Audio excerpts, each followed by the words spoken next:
The Cabal of Tsakata, Episode 4. Janitas 20th, 5:13. We only arrived about an hour after sunset. While it was dangerous to do so, Isco and the others were confident in being able to get back to Ornac. It sounded like a good idea to me, and I had faith in their understanding of the area and matters of security. However, when we arrived at the excavation site after dark, Hamal stormed up to his son and slapped him in the face. He yelled at Isco and the others in a rapid Saushi Adamite dialect I was unfamiliar with. Even though I didn't understand the language, I was able to gather context from the gestures. We were supposed to hunker down before sunset, as traveling at night, even so close to the excavation site, was too risky. Apparently the marauders are very bold, and they have come uncomfortably close to the excavation site in the past, as in the case with Norris. Hamal didn't berate me, but he welcomed me back with a serious tone. Dr. Reaver is already asleep, so I'll have to wait until tomorrow to reveal what Samira and I discovered. Janitas 21st, 5:13. I decided to wait until breakfast before making my announcement. Typically, we would all have breakfast together and prepare for the day with positive words, reflections, and the like. I was intensely nervous as I stood up and called for everyone's attention. Carol and Dobasi gave me curious and slightly suspicious eyes. Dr. Reaver was much more friendly and open, which was a kind relief. I declared that I found something in the murals on the walls. The professor's eyes opened wider and seemed to swirl with a primal hunger, and both Obasi and Carol beamed more cautious and surprised expressions at me. I opened my art journal and showed Dr. Reaver the lone woman on the mural. I explained that I felt she was pointing upward, and at first I was unclear about what this gesture meant. I didn't tell them about Samira because I wasn't sure I was allowed to share secrets or discoveries with people not associated with the excavation team. At first I thought she was going to be okay because she worked with the museum.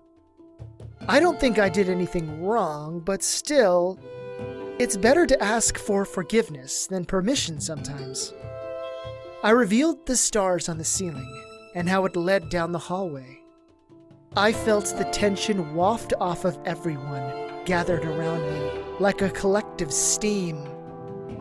I stopped talking after I pointed out that the trail led to the cleric. A heavy silence followed in the wake of my explanation, and Dr. Reaver asked me, and I told her I didn't know, and I had studied my own sketches back in Bubesh. I smiled at her and expressed that the discovery was left for her to unravel. Dr. Reaver rose from her seat and made a beeline to the temple. Obasi, Carol, and many of the other laborers were at her heels. I tried to keep up, but I was pushed to the back of the line. From the back of the crowd, I saw that Dr. Reaver stopped in front of the woman on the mural. She gazed up and let out a perceivable squeal. With all the delight and anticipation of a child, Dr. Reaver ran down the hall and turned the corner, headed toward the left orgy room. She wasn't even looking at the ceiling anymore, for I had already given her the prize, or rather a clue that would lead to more wonders. I got to the room as she stood before the cleric. No one said anything as Dr. Reaver studied the image of the cleric with its outstretched hands. It was only then that I realized the cleric was possibly blocking the passage, keeping people out of something secret. Dr. Reaver placed her hand on the wall, and she pushed. A loud groan echoed out, but the large stone door eased back, revealing a dark passageway. People gasped, and then no one else made a noise. I doubt anyone even breathed. Dr. Reaver called for a torch, and once she got it, she moved inside. Obasi and Carol followed her, but Carol stopped anyone else from coming in after. In a slight, exasperated voice, she said, "Please allow us to see it first." Carol didn't even look at me as she disappeared inside. So, I waited. A large part of me wanted to go in as well, but as I was the newest addition to the team, I had not earned the experience of seeing the discovery first. Like other laborers in the room, I sat against one of the walls, and I wondered what could be inside. After a while, some of the laborers in the room went elsewhere, perhaps getting prepared for what was going to come. Others lingered in the orgy room, for the corridor was untouched for hundreds of years. After 40 minutes or so, Obasi came out, looked around the room, and then stared right at me. He pointed at me and gestured that I follow. I went inside the secret chamber, and I looked back. And as I looked back, I saw a dozen eyes stare after me. The corridor was dark, and so I couldn't really see the floor or walls. They appeared unadorned from what I could tell, and there was no art. We came to a set of doors on either side of the hallway, and I stopped. There was a light at the end of the hallway, but my curiosity was piqued. Obasi said the rooms contained many scrolls related to the Cabal of Tsakata. There was a softness in his voice, one that took me by surprise. At his gesturing, we continued down the hallway. We passed by another set of rooms, and Obasi simply said they were a treasure room and a storage room. Still, we moved to the last chamber, which was quite large. Dr. Reaver and Carol were there, and the torchlight illuminated the treasures in the room. At first, my eyes fell on a golden statue of the goddess, in remarkable detail. She had 4 arms, with 2 hands on her curvy hips, one holding a staff with a phallic symbol at its headpiece, and the last hand gesturing to the map painted on the other side of the room. The goddess was taller than me, perhaps at least 6 feet tall, and her face was beautiful. She was naked and had an aroused penis rising between her legs. I couldn't see if she was depicted with a vagina underneath, as it was still very dark. Thank the goddess for the darkness, because I was aroused in seeing that statue. The goddess smirked at me as if she saw into my heart. Granted, the statue was carved to be grinning anyway. Carol and Dr. Reaver were looking at the large map painting. It was an artist's rendering of the ancient country of Tsakata, with several locations indicated on the map. One such place was the Temple of Ornak. There were 2 other places shown, not destroyed. Dr. Reaver sniffed loudly, and tears trailed down her cheeks. There were other locations shown on the map, but many of them had small skulls painted beside them. Perhaps these were the temples destroyed by Shali Shababa and others like him. There was an altar in the room, with an ornate headdress, a set of beautiful robes, and a golden encrusted staff resting on top of it. Carol explained to me, quite nicely, that the staff, headdress, and the robes were for the head cleric of Tsakata at the temple. Dr. Reaver asked me to start drawing both the statue and the map right away. She paused. Then she thanked me for helping her find this chamber. She admitted, in the dark of the room with just the 3 of us to hear, that she had almost given up. I suppose I'm going to be very busy for the next few days. Janitas 22nd, 5:13. Today was interesting for sure, although the only thing I did today was sit in that room and sketch the map. That was the most important thing in the room, although I was constantly drawn to gaze at the image of the goddess. Was that who the ancient Tsakatites worshipped and idolized? I wonder how the Cabal actually started, and how these people came to know this unusual goddess. The artistic rendering of the ancient country of Tsakata was quite skilled. It only featured the perimeter of the country itself, and various cities, temples, and other such things were painted on the wall. I recognized the location of Tahandra and Bubesh. and I could only assume the starred location with a temple symbol beside it was where we were at the moment. Spread across the map were other temple locations, but most of them were crumbled into rubble, and smoke rose from the wreckage. Small skulls floated beside them. In total, I counted 7 destroyed temples, and only 2 intact ones left. One of them was to the northeast of our location, near a distant unnamed city. As I am unfamiliar with all of the cities in Naquer, I would have to consult a modern map to find out where that was. The second temple location was to the far north of the country, in the mountains. There were other locations depicted on the map, but I'm not sure what they could be. They are not cities or temples. Perhaps something is described in the 2 rooms of scrolls. When I walked to the room this morning, and when I left at the end of the day, I peeked into one of the other rooms to see what was inside. There were 2 scroll rooms, with many scrolls to pore through, and Obasi and Carol were engaged in spirited discussion about the contents. A brief sour moment took hold of me, for I knew that their lost friend Norris would have reveled in that discovery as well. Judging from how many scrolls there are, those 2 are going to be very busy as well. The treasury room was marvelous to behold, and it contained several golden statues, chests of golden coins, exotic clothing, and other such wonders. According to Dr. Reaver, all of the treasure had to be accounted for, because it all belonged to the Naquerian government. The excavation team would be paid for its equal value, and Dr. Reaver had no intention of trying to cheat the Naquerians. The other storage room was empty, and it probably served as a place to keep fine silks, replacement robes, and other provisions. Tomorrow, I plan to draw the statue in the sketchbook. After that, I'll see to drawing the headdress, the staff, and the attire of the head cleric. Janitus 23rd, 5:13. For a large part of the day, I was alone with the golden statue of Tsakata.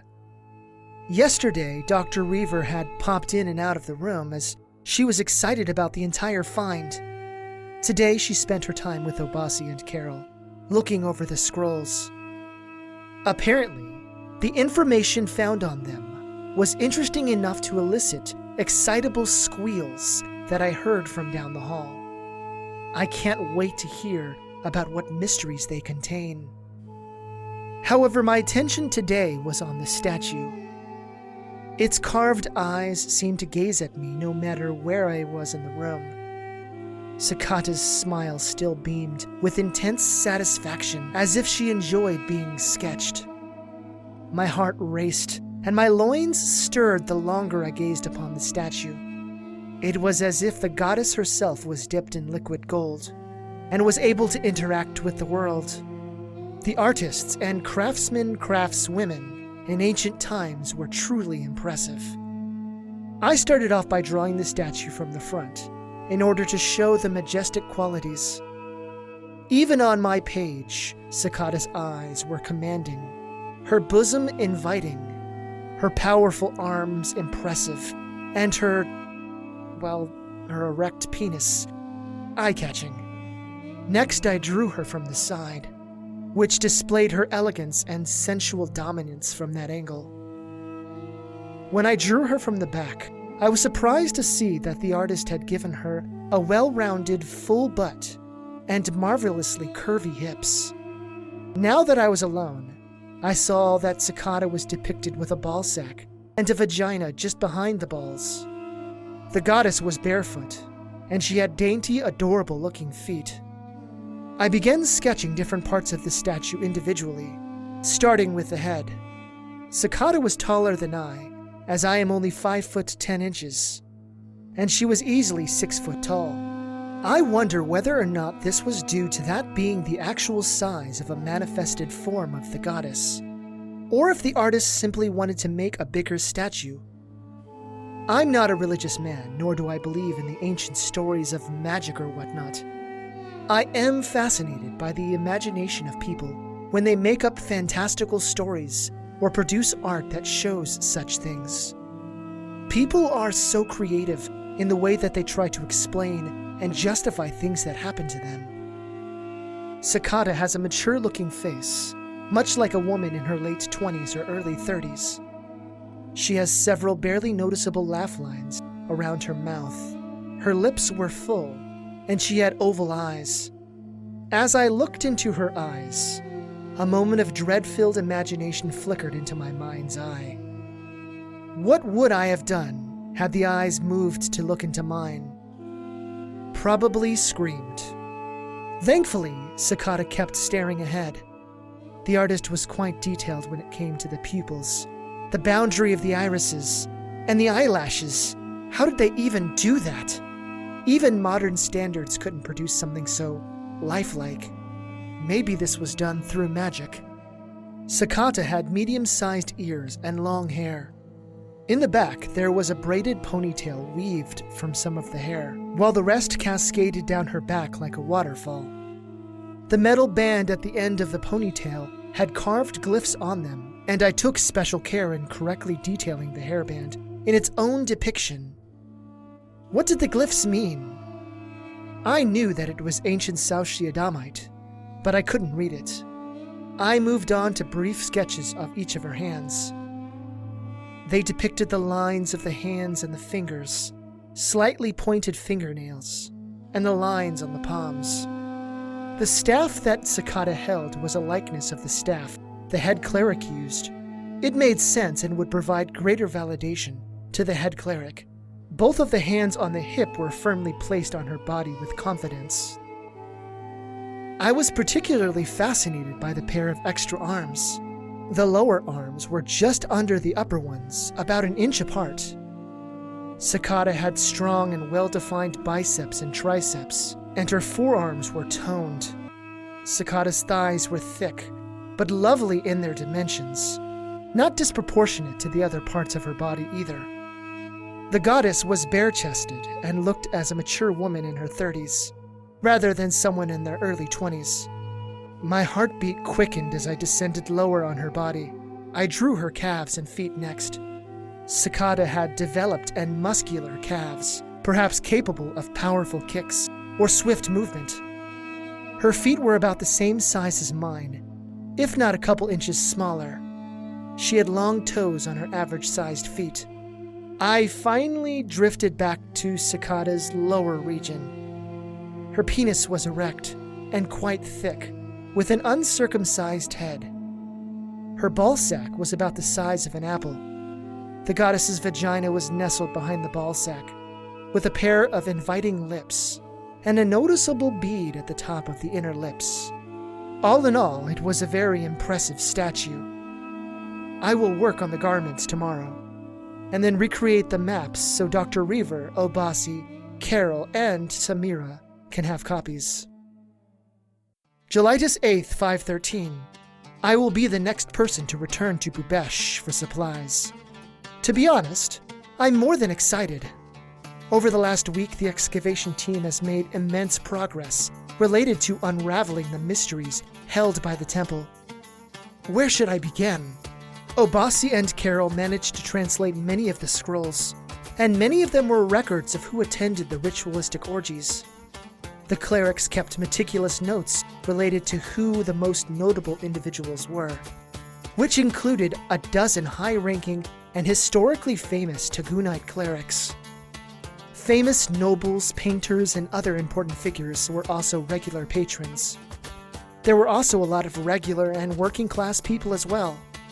Coincidentally, the nobles had to pay a lot more than the working class, and the Tagunite clerics had to pay the most. It was also recorded that the Cabal was quite aware that they were being hunted into extinction, and they tried to go into hiding. However, the famed warrior Shali Shababa was skilled in finding their temples. He was one person who was incorruptible by the Cabal, and they revealed why Shali Shababa was so angry with the Order. He had a younger brother who allegedly attended such an event, and was never seen alive again. His body was found in a building, tied up, and the obvious victim of traumatic abuse. Shalisha Baba blamed the Cabal of Tsakata, even though there was no record at any of the temples of his brother attending or even requesting to attend. The scrolls discussed how the Cabal was created originally, and how it came to thrive in the shadow of the Saushia Damite kingdom. One interesting thing of note seemed to really excite Dr. Weaver. There were references to 2 more temples, the last ones in existence as shown on the map. The temples were located at places called Lorbesh and Yetrif. I wasn't familiar with either of those places, nor were the others. Both locations were lost settlements, which gave our excavation team new purpose. Carol also explained that those in the Cabal believed in magic spells, and they claimed to enact rituals and trances, which allowed them to stand before Tsakata and even pleasure her. I don't believe in such things, and I wonder if the Kabbalists took hallucinating agents to fabricate such encounters. The mind is a crazy and powerful source of magic all its own. I recreated the map 4 times, although I didn't tell the others about Samira.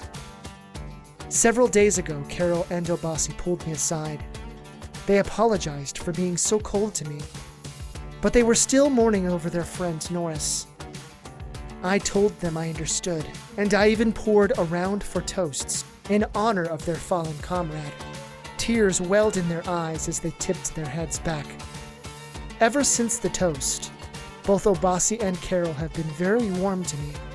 Dr. Reaver asked me to deliver a letter to the director of the museum, asking for them to send their experts on collecting all the artifacts found at Ornak. She explained that we are finished with excavating the temple, and we are ready to be escorted back to Bubesh. I will be leaving for Bubesh tomorrow with Hamal and several others to get supplies.